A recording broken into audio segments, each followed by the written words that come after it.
Bueno, muchas gracias. Gracias por la presentación y gracias al IPCBA por invitarme también a participar de este ciclo de seminarios. Voy a tratar de transmitirle o ver si puedo transmitirle el mensaje que quiero hacer hoy.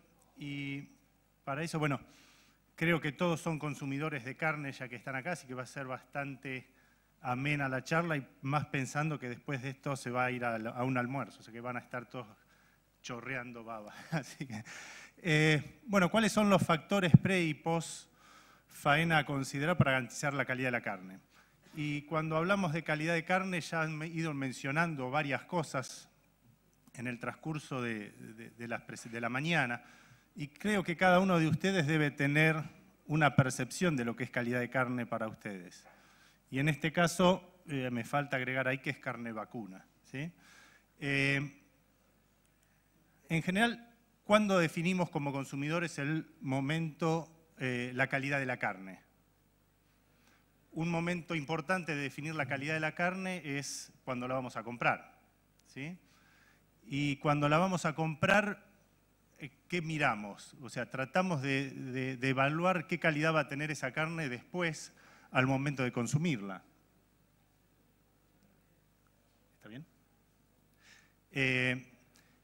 ¿Y qué parámetros tenemos? ¿Podemos evaluar la terneza al momento de comprar la carne? ¿Qué cosas tenemos en cuenta? ¿Qué parámetros de calidad usamos al momento de comprar la carne? Bueno, para eso el IPCBA hace algunos años ya hizo una buena encuesta de consumidores en todo el país y al igual que en todo el mundo, el principal determinante de la calidad al momento de comprarla es el color. ¿Sí? Nosotros cuando vamos a comprar la carne, especialmente cuando la compramos en un supermercado, ¿sí? Donde tenemos acceso a poder elegir una u otra. Bueno, es el color de la carne. Y después la sigue con bastante menos porcentaje la cantidad de grasa.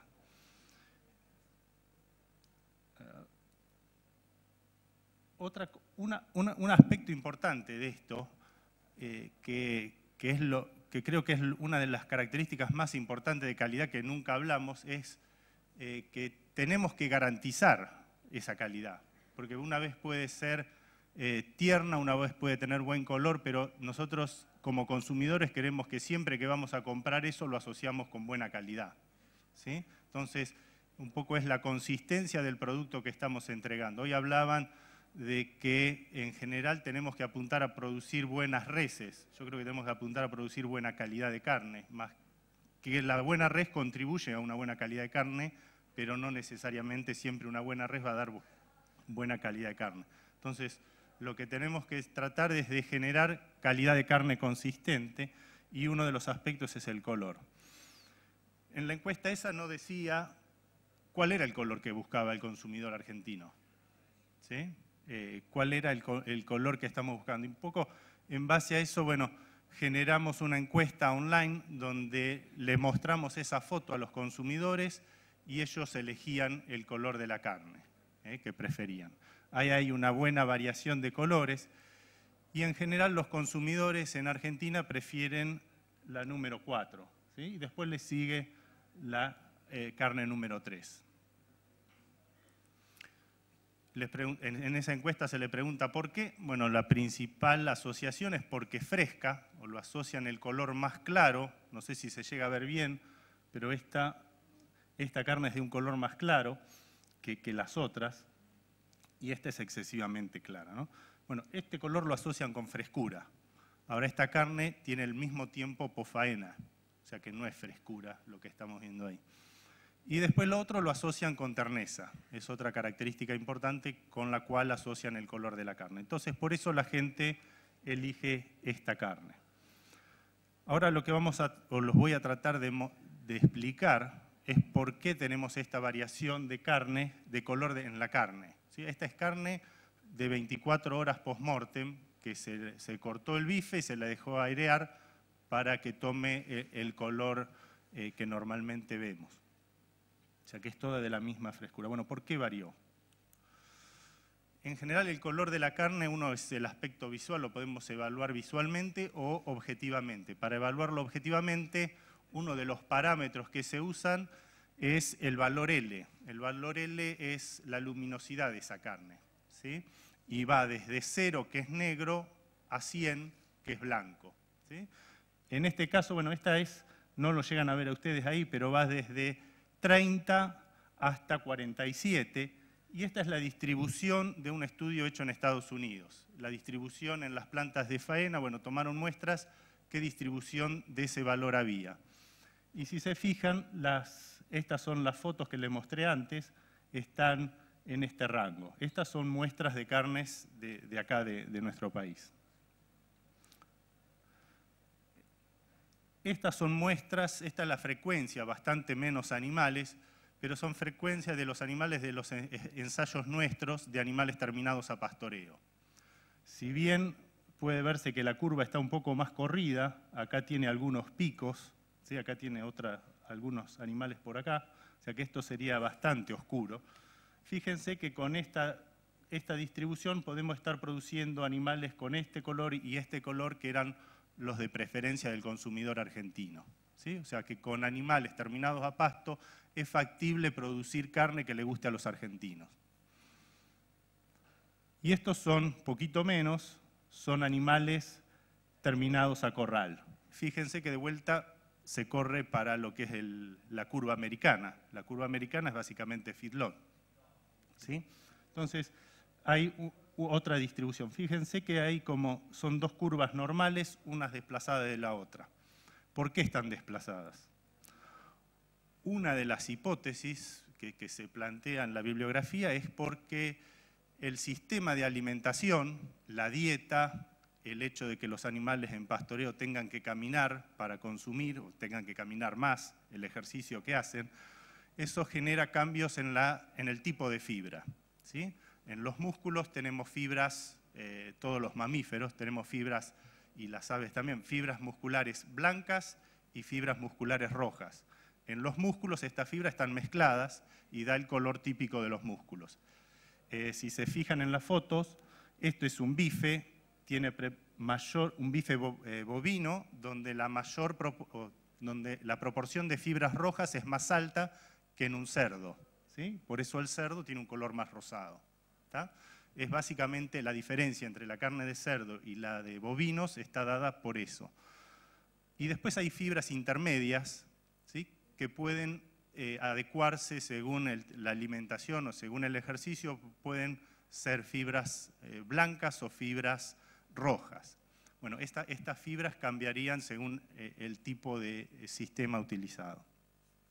Y fíjense la diferencia entre la fibra tipo roja y la de tipo blanca.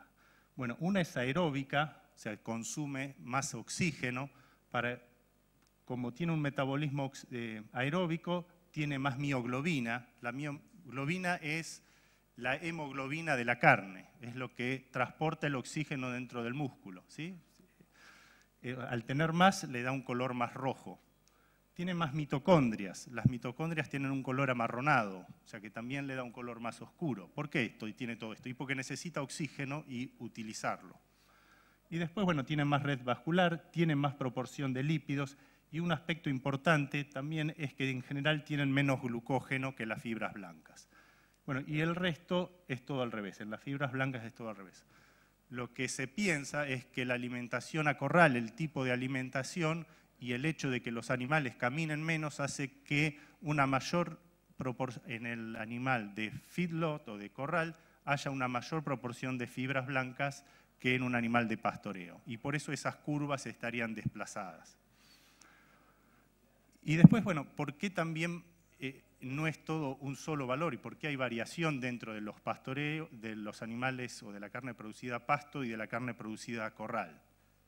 Y eso tiene que ver también con el pH final de la carne, ¿sí? El pH final de la carne es el nivel de acidez que tiene esa carne. Y ahí vemos que a mayor valor de pH final hay un menor valor L, o sea que la carne tiende a ser más oscura. ¿Qué es el pH final de la carne? Les dije, es el valor de acidez. ¿Por qué se genera eso? Porque se acumula ácido láctico en el músculo, ¿sí? ¿Y por qué se acumula ácido láctico en el músculo? Cuando hay oxígeno, cuando el animal está vivo, usa oxígeno para quemar glucosa, generar energía y despide dióxido de carbono. Cuando faenamos al animal no hay más oxígeno porque no hay circulación de sangre que puede llevar oxígeno, entonces lo que hace el organismo es trata de generar energía de una forma similar a una fermentación, produce ácido láctico. ¿Sí? Es en condiciones anaeróbicas, produce ácido láctico. Cuanto más ácido láctico se produzca, más va a bajar el pH. ¿Sí? Entonces, en estos casos no había suficiente ácido láctico, no se produjo suficiente ácido láctico, el pH no bajó y eso genera carnes de color más oscuro. ¿De qué depende la formación de ácido láctico? Primero tiene que haber anaerobiosis, eso hay. Y en la otra tiene que haber una fuente de energía, ¿sí? En el músculo. Acuérdense que acá no hay más sangre que pueda llegar a traer energía, ¿sí? Entonces la energía tiene que estar en el músculo. ¿Y en el músculo qué fuentes de energía tenemos? Tenemos lípidos, ¿sí? La grasa intramuscular, que no se puede usar en condiciones de anaerobiosis, y después tenemos glucógeno, ¿sí? Que es la reserva de energía rápidamente disponible. Y acá el potencial glucolítico lo que intenta determinar es la cantidad de glucógeno que tenían esos animales al momento de faena. ¿Sí? Fíjense que acá hay de 0 a 150 miliequivalentes. Fíjense que en este caso el pH final llegó hasta 5,4, 5,6 y había suficiente glucógeno como para bajar el pH. Hasta que llegó un punto que no hubo, que bajó tanto de que ya el pH empezó a aumentar. Eso quiere decir que no le alcanzó para llegar hasta ese nivel y empezó a aumentar el pH. Entonces, el mensaje de esto es que tiene que haber suficiente energía en el músculo al momento de la faena para que después se pueda bajar el pH. ¿Sí? ¿Por qué acá no siguió bajando el pH? Así hacemos carne casi blanca. Bueno, no baja más porque las enzimas que generan el láctico dejan de funcionar. ¿Sí? Son enzimas que dependen, que tienen un pH mínimo al cual pueden estar activas, después se desnaturalizan. ¿Sí? Entonces por eso no siguió bajando. Pero lo importante es no llegar a este punto donde corremos riesgo de que el pH a la faena o al pH final de la carne sea alta y esa nos genere carne de color más oscuro. Los puntos naranjas o amarillos y los puntos verdes indican, bueno, terminación a corral o terminación a pasto. ¿Sí? Y fíjense que en general los tenemos bastante distribuidos, los de corral en todo este rango y también los de pasto. En general los de pasto tienden a estar un poco más hacia el nivel de menos glucógeno en el músculo al momento de la faena. Y eso lo explica también este gráfico. Acá tenemos nivel de glucógeno y días. Día 0 es cuando se indujo el estrés, y acá es el 6 días antes. Animales en una dieta concentrada y una dieta a base de heno. Fíjense que los animales que están en dietas concentradas en general tienen más nivel de glucógeno muscular que animales comiendo pasto. Y el ejemplo, para que se lo acuerden, que pongo siempre, es que antes de hacer deporte, en general, ¿qué comemos? ¿Una lechuga o comemos un buen plato de fideo? Eso es para tener energía rápidamente disponible, ¿sí? Para generar glucosa, glucógeno y tenerlo ahí, ¿sí? Aparte de que es más fácil de digerir, digamos. Pero fíjense esta diferencia. Ante una misma situación de estrés, en este caso los dos bajaron igual magnitud, ¿sí? Pero como que venía de una dieta de heno arrancó de más abajo, en este vamos a tener más riesgo de que si esto ocurre a la faena, podamos llegar a tener cortes oscuros, ¿sí? No quiere decir que a pasto vamos a tener cortes oscuros, sino que el riesgo por arrancar de más abajo, antes de la faena, si le generamos un estrés, el mayor riesgo va a estar en un animal alimentado a base de pasto que en un alimentado a base de grano. Y fíjense también lo que tarda en reponerse ese glucógeno, ¿sí? El momento previo a la faena, la noche de encierre previo a la faena en el frigorífico no permite recuperar el glucógeno que el camionero le gastó por un mal manejo, ¿sí? esa noche le permite, bueno, adaptarse al ambiente y por ahí estresarse menos en el momento mismo de la faena, pero no le permite recuperar el glucógeno. Fíjense qué pasaría si hacemos un arreo a todo galope para llevar los animales a la manga antes de cargarlos. ¿Sí? O sea, no lo recuperamos más a ese glucógeno que perdimos. ¿Sí? Fíjense que en este caso está tardando casi 11 días y acá hasta 14 días, 17 días, ¿sí? En reponer eso. Entonces es muy importante no solo lo que hagamos los días previos, sino hasta la semana previa a enviar los animales a faena. Esto es un ejemplo, bueno, algo que evaluamos es el tamaño de los hematomas en las reses, de 0 a 3, esto es 1 centímetro cuadrado, de 1 a 10 centímetros cuadrados, de 11 a 20 centímetros cuadrados el hematoma en la res, y esto es más de 20. Se me mueve la pantalla acá, por eso no. Y esto, bueno, es generalizado, porque habíamos hecho la escala hasta 3 y después dijimos, bueno, tenemos que poner otro más porque era...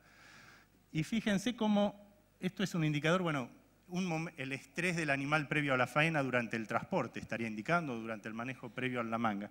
Fíjense cómo fue aumentando el pH, ¿sí? El pH a las 24 horas, de 5,6, que no tenía casi hematomas, no tenía hematomas, hasta 5,9, 6, pH 6. Esto seguramente es corte oscuro, ¿sí? Entonces, esto es para que tengan idea del impacto que tiene lo que hagan en la manga antes de enviar los animales a faena, de ser conscientes en qué camionero, en qué transportista contratamos cuando mandamos animales a faena, que sepa lo que hace, que sepa que lo que él hace agrega o saca valor a la carne, y también a los matarifes, bueno, cómo tienen que manejar los animales dentro de la planta de faena. Bueno, acá es también otro trabajo que hicimos nosotros, este trabajo es de trabajo nuestro.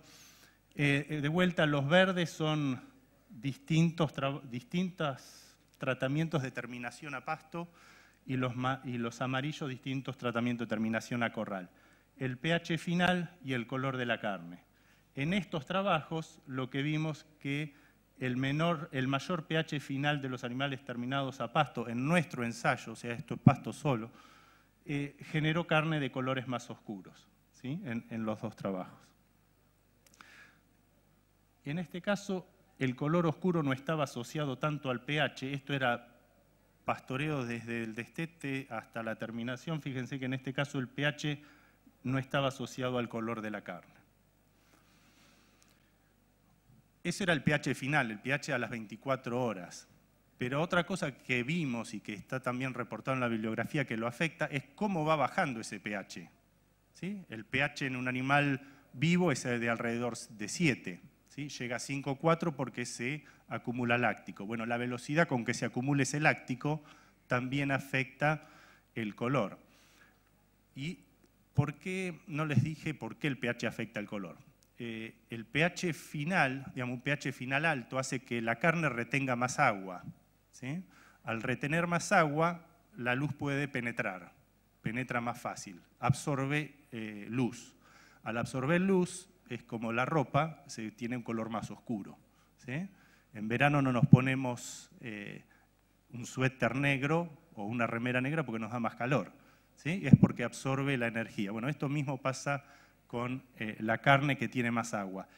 Al pH más bajo, el agua está más, las proteínas de la carne están más cerca de su punto isoeléctrico, eso hace que se repela más agua, o sea que no puede retener tanta agua y la luz que incide se refleja. Entonces se ve, o sea, es la única diferencia que explicaría esa variación en color. La velocidad con que va bajando el pH está asociada a la temperatura y también si baja muy rápido el pH cuando la temperatura está alta, las proteínas de la carne se empiezan a desnaturalizar y pierden capacidad de retener agua, ¿sí? Entonces, más o menos es por distintas causas, pero el principio es básicamente el mismo. Fíjense que esto es pH a las 3 horas. Menor pH a las 3 horas quiere decir que bajó más rápida el pH, ¿sí? Eso hace que las proteínas tiendan a desnaturalizarse y por eso vemos que la carne esta de menor pH a las 3 horas tiene un valor L más alto, es más luminosa, más clara, más brillante. La de pH más alto a las 3 horas, que el pH va bajando más despacio, es más oscura. Y en este caso pasa lo mismo. Fíjense de vuelta dónde estaban los animales terminados a corral y los animales terminados a pasto, ¿sí? O sea que el pH final era mayor en los de animales determinados a corral porque tiene más glucógeno, y en este caso también vemos que va bajando más rápido en los animales de concentrado. ¿De qué depende la velocidad de descenso del pH? ¿Sí? Esta es la velocidad de descenso del pH. Depende de la temperatura, es un proceso enzimático. Si está más caliente, va a haber más actividad enzimática, se va a generar láctico más rápido, va a bajar el pH más rápido. ¿Y de qué depende la temperatura en la carne, en la res?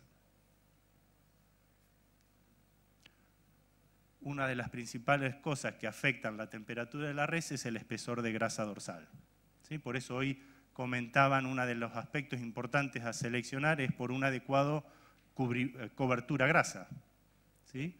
Porque si no tenemos una buena cobertura grasa, a una misma temperatura de cámara, la res se va a enfriar más rápido, el pH va a bajar más lento, nos va a dar cortes oscuros, ¿sí? Fíjense, acá tenemos espesor de grasa dorsal y temperatura a las 3 horas. Y de vuelta los animales estos estaban acá, los corral. ¿Y qué pasó? ¿Qué les quiero decir con esto? Los de corral estaban acá y los de pasto acá, pero el efecto no es del sistema de producción, es del nivel de engrasamiento que tenían los animales que nosotros mandamos a faena, ¿sí? Entonces, si nosotros mandamos a faena un animal con un buen espesor de grasa terminado a pasto, este problema no lo vamos a tener. Sí no vamos a poder jugar con el efecto del tipo de fibra, pero si está bien terminado, esto lo podemos evitar. ¿Está claro? Y otro factor que incide es el área de ojo de bife, ¿sí? Porque medimos la temperatura en el centro del bife, cuanto más grande sea ese bife, más lento va a bajar la temperatura. En este no tuvo tanta relación, pero en este otro sí tuvo más relación. Y en síntesis, un poco lo que traté de decirles recién, un buen color de carne puede obtenerse con cualquier sistema de producción, ¿sí? En los extremos sería pastoril puro, corral, pero lo podemos obtener siempre y cuando garanticemos. Lo importante para garantizar la calidad de la carne no es tanto el sistema desde el punto de vista de color, sino que el animal esté bien terminado, ¿sí? Que tenga la cobertura grasa adecuada, que tenga un buen nivel de glucógeno el animal cuando llega al noqueo, ¿sí? Y eso es manejo, eso es ver de enviar con un buen espesor de grasa dorsal, no estresar a los animales. Y también hoy mencionaba el temperamento, selección por temperamento, ¿sí? Es muy notable también los animales que se estresan, que por ahí cuando los llevas a la manga se quieren salir.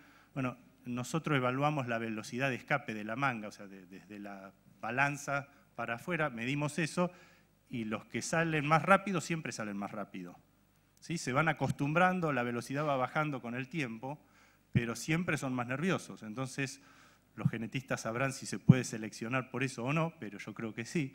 Entonces, seleccionar por eso también va a llevar a que mejoremos la calidad de la carne. Y después el otro punto el más importante, creo, en calidad de carne es la terneza, ¿sí? Creo que nadie va a discutir que nos gusta comer carne tierna, ¿sí? Y acá lo que hice fue recopilar datos de la bibliografía, a ver si realmente la carne pastoril puede ser igual de tierna que la carne terminada a corral. Y si se fijan, bueno, el color en todos los casos, el asterisco quiere decir que hay diferencias, NS que no hay diferencias. En todos los casos, fíjense que el color tiende, podríamos decir que en general va a ser diferente, va a ser un poco más oscura por lo que decía hoy al principio del tipo de fibra. Fíjense la resistencia al corte. La resistencia al corte es la medida objetiva de la terneza. En ninguno de estos casos hay diferencia. Acá hay ensayos de Estados Unidos, de Uruguay, de Argentina. Fíjense que en ninguno de estos casos hay diferencia. Es decir, que el sistema de producción no es el que define por sí solo la terneza de la carne, O sea, podemos tener carne igual de tierna terminada a pasto que terminada a corral, ¿sí? En este caso es la terneza, ¿sí? Que también la evaluaron, no encontraron diferencias. Y para esto usaron animales faenados a igual edad, a igual nivel de terminación sería engrasamiento, o a igual peso, ¿sí? Entonces nos vamos de acá y decimos, bueno, la carne a pasto es igual de tierna que la carne a corral. Y lo que voy a tratar de transmitirles ahora es lo mismo que con color. Hay ciertas cosas que tenemos que cuidar para que eso ocurra, ¿sí? De acá, bueno, como pueden ver, no hay ningún ensayo nuestro hecho. Yo hice 2 ensayos en esto y los 2 me dio diferencia. Y yo soy un convencido de que la carne a pasto puede ser igual de tierna que la carne a corral. Entonces, lo que hice fue tratar de ver el por qué en esos ensayos dio distinto, y la idea es transmitirle que el por qué la carne a pasto puede ser distinta, puede ser más dura que la carne a feedlot, ¿sí? Para que tomen las precauciones del caso y puedan garantizar ustedes con su producción, o si son matarifes después con lo que vayan a hacer en el frigorífico, la terneza de la carne. Hay 3 factores que definen la terneza de la carne. Uno es el colágeno, del que no voy a hablar ahora en esta charla, pero después, post-mortem, el animal entra en rigor, ¿sí? Se genera ácido láctico y eso hace hay contracción muscular. El rigor es una contracción de los músculos, y eso hace que la resistencia al corte aumente durante las primeras 24 horas, ¿sí? Si nosotros comemos carne de un animal recién faenado, va a ser más tierna que a las 24 horas, ¿sí? Por esto, ¿sí? Es una contracción muscular que ocurre hasta que no hay más energía y se queda duro, ¿sí? Después de las 24 horas hay un proceso de maduración o de tiernización de la carne, ¿sí? Que lo que permite es reducir la resistencia al corte. La primera fase es una fase de endurecimiento o contracción, y la segunda es de degradación proteica o fase de tiernizado. ¿De qué depende el nivel de contracción que tengamos durante las primeras 24 horas? Y eso de vuelta depende de la velocidad relativa de descenso del pH y de la temperatura, ¿sí? ¿Se acuerdan que cuando faenábamos al animal empezaba a bajar el pH porque se generaba ácido láctico, ¿sí? Bueno, eso va bajando el pH, las medias reses, no hay circulación de sangre, la ponemos en una cámara, empieza a bajar la temperatura.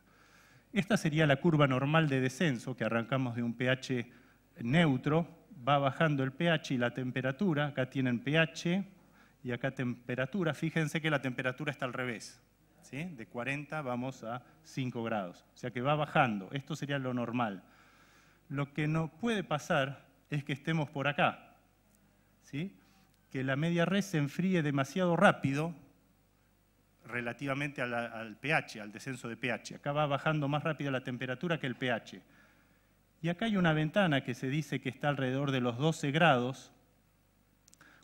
Si el pH está por encima de 6, cuando la temperatura ya es inferior a 12, hay acortamiento excesivo del músculo, ¿sí? Eso genera carne dura, carne muy dura. Y la otra está por acá, que es 35, si el pH es mayor a 35 cuando está a 6. Esto en nuestros sistemas de producción es muy difícil de verlo. Sí está siendo un problema, o lo están detectando como un problema en Australia. ¿Sí? En Australia tenían un sistema pastoril, pasaron a un sistema de feedlot con mucho engrasamiento para abastecer el mercado asiático, y eso hace que la carcasa, y aparte agrandaron el animal, le cueste enfriarse. ¿Sí? Los músculos internos les cuesta enfriarse. El pH sigue bajando. Más temperatura, más rápido baja. Entonces, ellos están viendo problemas con esto, ¿sí? Pero nosotros estamos en este punto. Y ahora vamos a ver por qué. Estos son los animales que hoy le mostraba.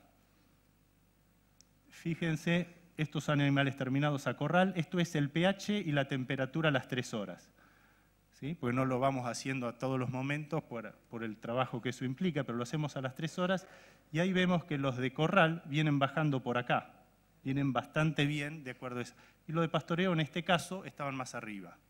Acuérdense, es este ensayo en particular. Fíjense, esta es la temperatura a las 3 horas y el largo del sarcómero. El sarcómero es la unidad funcional del músculo, ¿sí? Cuanto más corto, más dura va a ser la carne. Fíjense que los animales que estaban terminados a corral tenían mayor temperatura a las 3 horas del músculo y eso hizo que el largo de sarcómero sea mayor. Y al revés los de pastoreo. Y esto es lo mismo pero con el pH. Y esto es el espesor de grasa dorsal y el largo de sarcómero. Hoy les había dicho que la velocidad de descenso de la temperatura es influenciada, entre otras cosas, si mantenemos la temperatura de cámara constante, el otro factor importante es el espesor de grasa dorsal.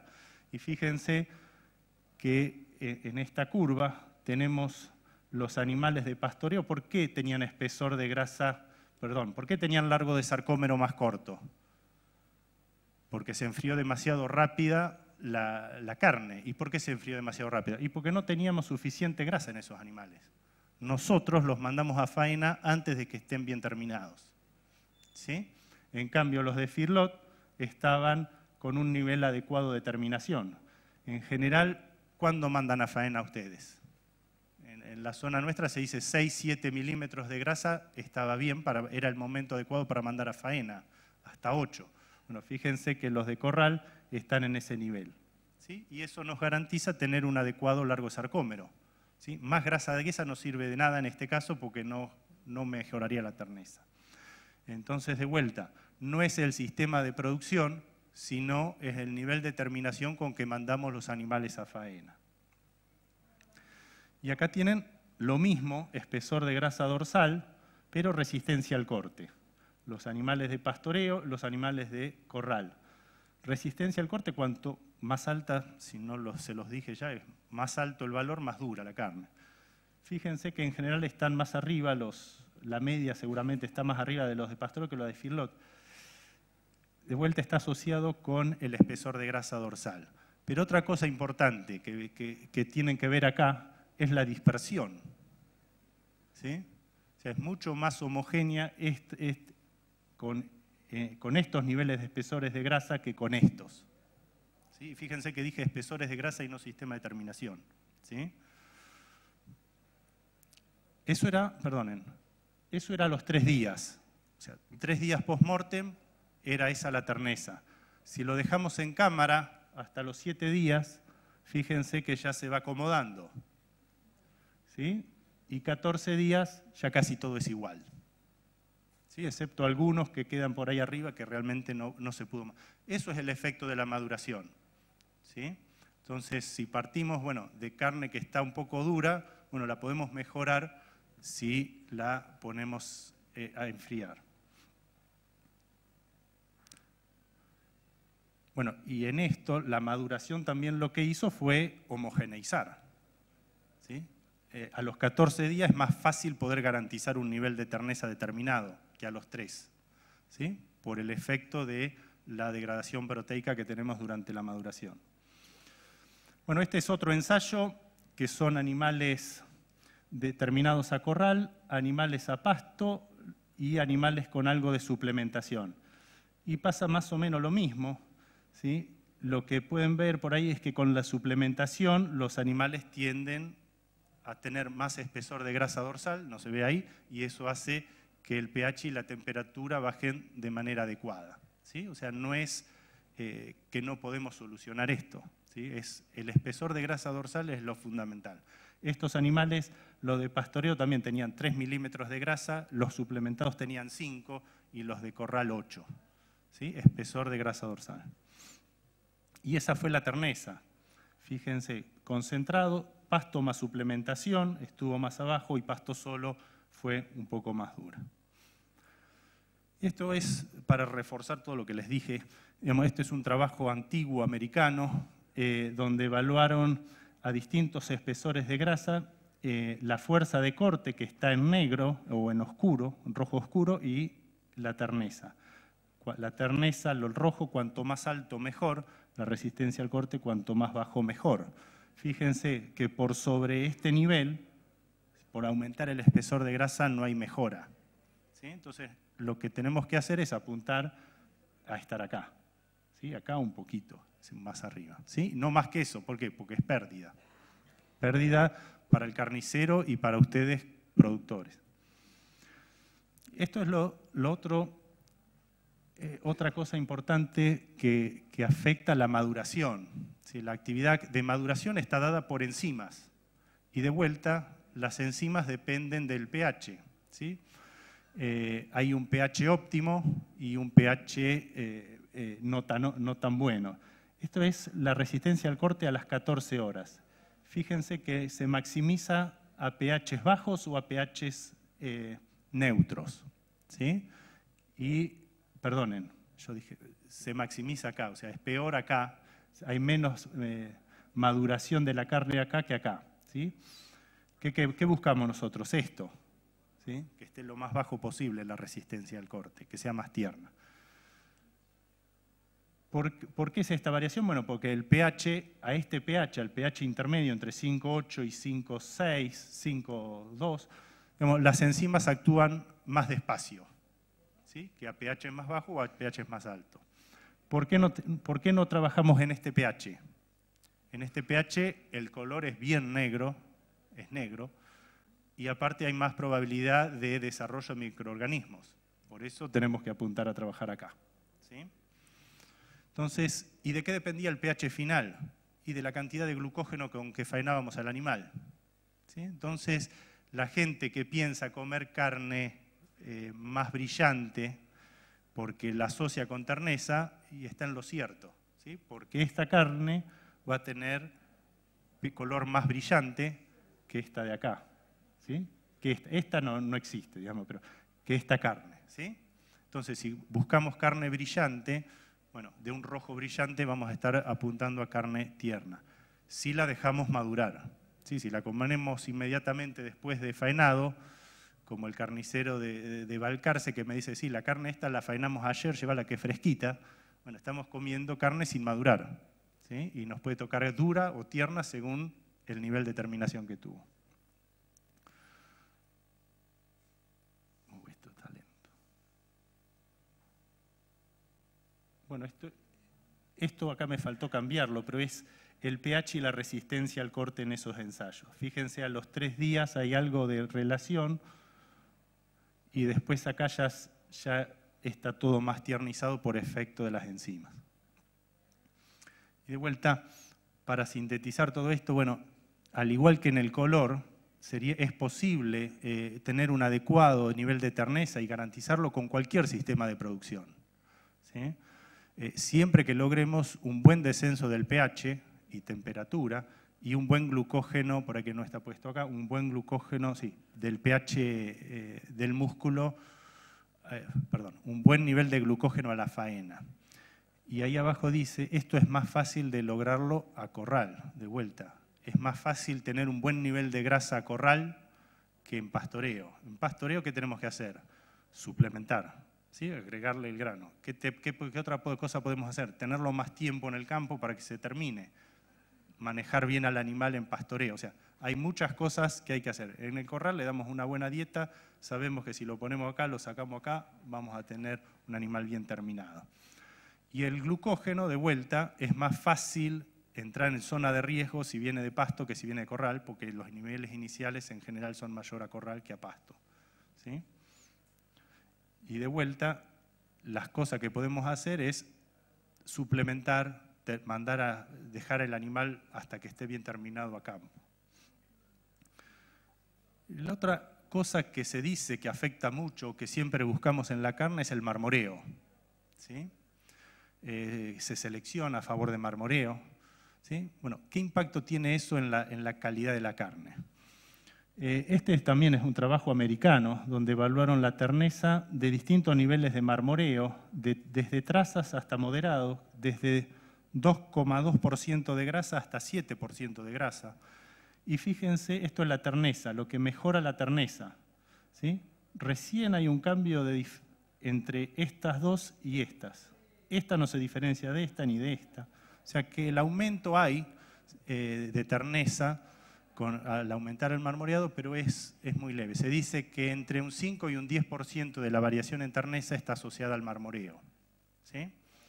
Fíjense que tienen que pasar de comer un bife de 3% de grasa, que sería esto, a comer un bife de 5% de grasa o de 6% de grasa para encontrar diferencias según este estudio.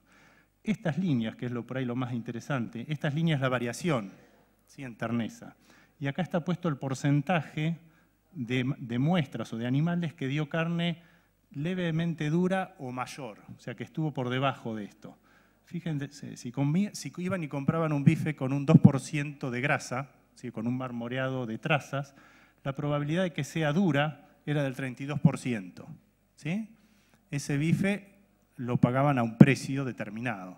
Si iban y compraban el premium, un bife con un 7% de grasa, la probabilidad de que le salga duro ese bife era del 24. O sea, de 32 versus 24 hay que ver, bueno, cuánto estamos dispuestos a pagar para esa mejora en la probabilidad que nos salga tierno.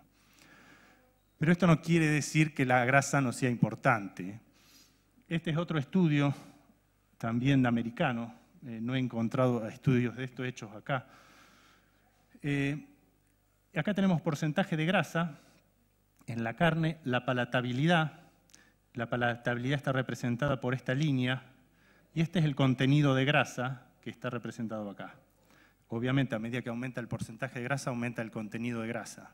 ¿Sí? Comemos más grasa. Y fíjense lo que observaron estos autores, que la palatabilidad aumentó de manera significativa hasta este nivel y después acá el aumento era cada vez menor. ¿Sí? Entonces, poco para esto, para garantizar un adecuado nivel de palatabilidad, ya no solo terneza, necesitaríamos estar por encima de 3%, ¿sí?, de grasa intramuscular. ¿Sí?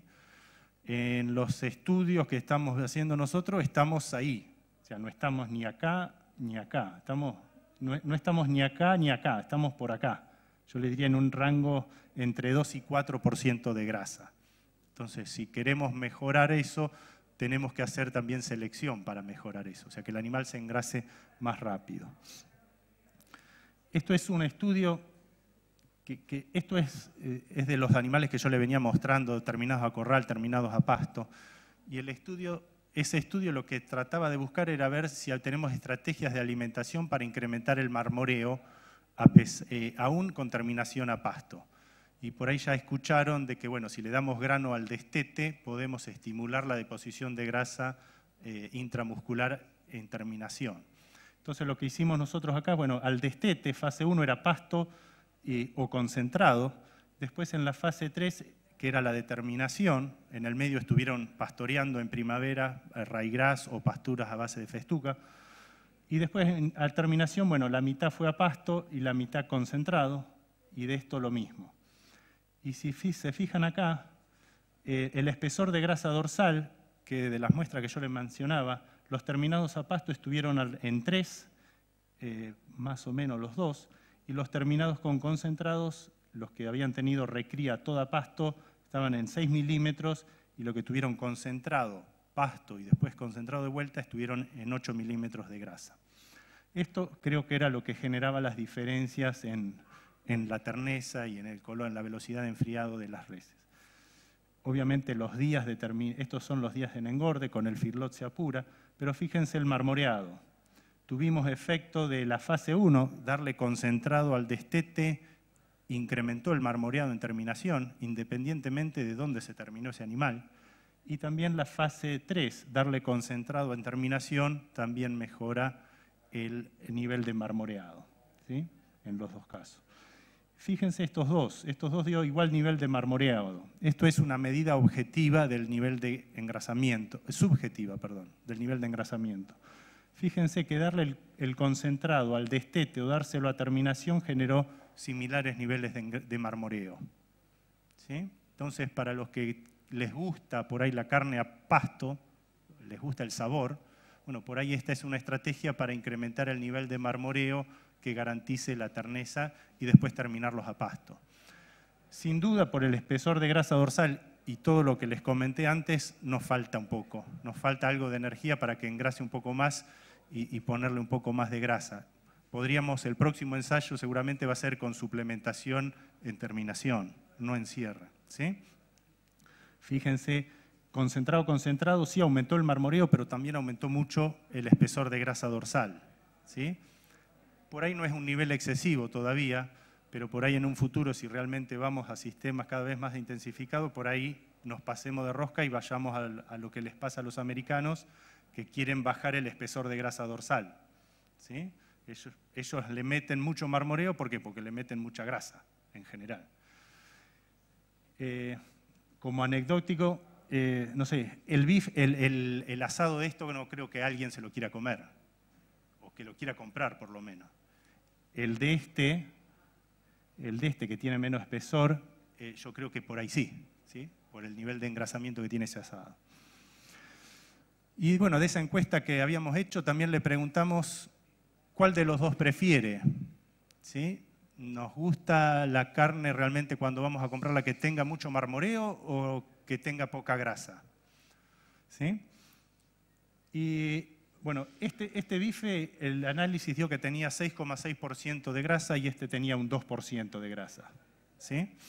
Fíjense, en la encuesta, el 88% prefiere el corte magro, en Argentina, ¿sí? Entonces, depende de dónde vendamos nuestra carne, tenemos que tener en cuenta esto. Obviamente, en la 481 no vamos a mandar eso, ¿sí? Pero bueno, son todas cosas que, como hoy decían, la genética, la nutrición, todo aporta a que esto se pueda hacer y que podamos realmente entregar carne de calidad garantizada al consumidor que estamos apuntando. El argentino quiere este tipo de carne, por lo menos a la vista. Ahora estamos haciendo un panel con consumidores a ver qué nos dicen. Las tendencias me parece que son para acá, pero bueno. ¿Cuál es el rol de la industria? ¿Sí? Porque hasta ahora toda la calidad de carne parece que depende del productor, ¿sí? Podemos generar ese corte magro, que en nuestro caso nos dio más duro, ¿sí? Que sea tierno, ¿sí? A campo aparentemente no, o sea, no queda nada. Pero bueno, la industria tiene mucho para hacer ahí y puede mejorar, agregarle valor a ese corte.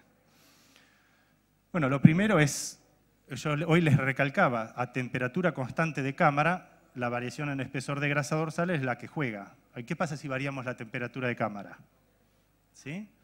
En los frigoríficos para consumo doméstico en los que hemos ido y donde hacemos las faenas, las medias reses ya no van los terneros bolita, pero casi, ¿sí? Y se meten junto con un toro de 600 kilos. ¿Sí? Va todo junto a la misma cámara, a la misma temperatura de enfriado. Bueno, eso genera variación. ¿A cuál queremos enfriar? ¿Al toro o al ternero bolita?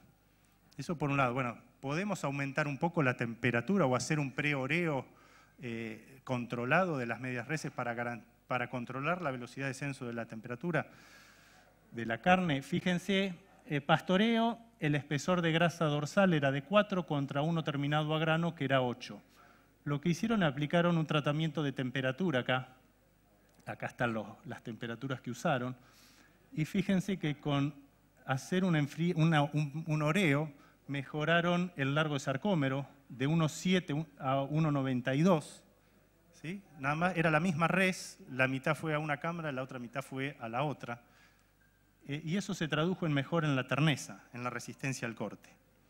Y la de corral, que la pusieron en el enfriado rápido, como tenía una buena cobertura de grasa, dio carne normal. ¿Sí? Entonces, ¿por qué por ahí en nuestro ensayo encontramos diferencia y en los otros ensayos no encontraron? Y yo no sé la temperatura de cámara que usaron los otros. ¿Sí? Otro método. El acortamiento del sarcómero en general ocurre porque el músculo puede contraerse. ¿Sí? ¿Qué pasa si el músculo no lo dejamos contraer? Bueno, el método de colgado es una estrategia que se puede usar para evitar el acortamiento de ciertos músculos, entre ellos el longísimos, que es el del bife, el del cuadril, ¿sí? Entonces, si ustedes tratan de tocar el piso cuando están parados, van a sentir que músculos tiran. Bueno, esos músculos van a tender a no contraerse a pesar de que la velocidad de enfriamiento sea rápida, ¿sí? Entonces es otra estrategia, nada más por colgar la media res distinto, ya podemos contribuir a garantizar un cierto nivel de terneza. Si no me equivoco, en Australia las industrias que hacen esto le agregan valor y lo cobran, obviamente. Y el otro es la electroestimulación. ¿Sí? La electroestimulación lo que busca es generar más contracciones musculares post-mortem que demanden energía. Eso acelera el proceso de generación de láctico, baja el pH más rápido, ¿sí? Que era el problema que teníamos si la velocidad de descenso de temperatura es muy alta. Y entonces, bueno, lo que evita es que haya acortamiento por frío. ¿Y en qué músculos vamos a tener más beneficio de esta técnica? Y en los músculos que se pueden contraer, ¿sí? Entre ellos el músculo del bife, el longissimus, el cuadril, ¿sí? Porque normalmente se contraen. Si aplicamos esto, evitaríamos. Si aplicamos esto y el método de colgado, bueno, ahí el efecto de la electroestimulación no sería tan importante, ¿sí? Porque ya estamos evitando que se pueda contraer el músculo. Y vamos a tener efecto mínimo o no efecto si las condiciones de enfriamiento son adecuadas. Si ya manejamos el frío de la cámara, no tenemos necesidad de ir a esta tecnología y tampoco vamos a tener efecto si los animales vienen sin reserva de energía, porque este método se basa en que baje más rápido el pH que consume la energía. Si no hay energía no puede bajar el pH y no va a ser ningún beneficio esto. Y por último, las conclusiones, bueno, la calidad de la carne no la determina un solo eslabón de la cadena, ¿sí? Sino que la determinan todos los eslabones. Acá falta, si quieren pueden poner más, pueden poner las cabañas como otro eslabón, ¿sí? Pero el productor y la industria. El productor tiene que buscar de garantizar los factores que afectan la calidad de carne. El espesor de grasa dorsal, el peso de la res, el tamaño, cuanto más grande, más lento se enfría, y eso está asociado también al ojo de bife. Si no es lo mismo, a veces dicen, bueno, el ternero bolita es más tierno que un novillo bien terminado de 400 kilos. No, no es así. Yo les puedo poner en la mesa un bife de cada cosa y no van a saber cuál es cuál, ¿sí? Hasta por ahí le da más tierno el más pesado, ¿sí? Siempre que sea más pesado, no porque sea viejo, ¿tá? Contenido de glucógeno es el otro factor que tenemos que controlar. Y la industria, bueno, manejar el enfriado, ¿sí? La temperatura, homogeneidad de carcasas en las cámaras, el sistema de colgado en la res también se puede trabajar, estimulación eléctrica y la maduración. La maduración es lo principal que deberíamos tratar de implementar para garantizar un nivel bueno de terneza en las carnes y que el mismo sea homogéneo, que vamos una vez a la carnicería, vamos otra vez y siempre va a salir tierna esa carne, o dura, pero vamos a pagar por el precio, por lo que compremos. Y con eso, bueno, agradecerles y creo que ya deben tener hambre, así que vamos a comer. Muchas gracias.